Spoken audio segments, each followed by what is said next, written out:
আজ ঈদের দিন, কেউ হাসে, কেউ কাঁদে, কারো কারো খাবারের অভাব নাই, ফালাইও দিচ্ছে, আর কারো কারো খাবারই নেই। এভাবেই দুনিয়াটা সাজানো গোছানো। যার ঘরে খাবার নাই, সে দীর্ঘ নিঃশ্বাস ফালাইয়া আল্লাহর কাছে শুকরিয়া আদায় করে বসে আছে। আবার কেউ রাস্তায় নেমে পড়ছে গোস্ত টোকানোর জন্য, আবার কেউ খাচ্ছে। আসলে আমরা যদি একবার ভাবি, এই দুনিয়াটা কেমন, যেমন সকাল তেমন রাত্র, দিন শেষে রাত্র যেমন অন্ধকার, রাত শেষে সকাল আবার পর। কিন্তু মানুষ সবসময় একরকম কেউ থাকে না।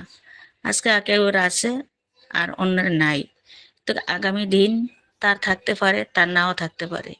তো এটা মনে করে যদি যার না আসে তাদেরকে নিয়ে আমরা ঈদ করি, তাহলে মনে হয় ভালো হয় না? যার না আসে সে মন খারাপ করে ঘরে বসে আছে, তো আমরা কি পারি না তাদেরকে ডাইকা আইনা তাদের সাথে একসাথে বসে খাবার খেতে, তার মনটা ভালো করতে পারি? কিন্তু আমরা তো হিংসা নিয়ে ঘরে বসে থাকবো, ওর নাই, ওর কাছে যাবো না, ওরা পরিচয় দিব না, এরকমটাই তো আমরা বেশি করি।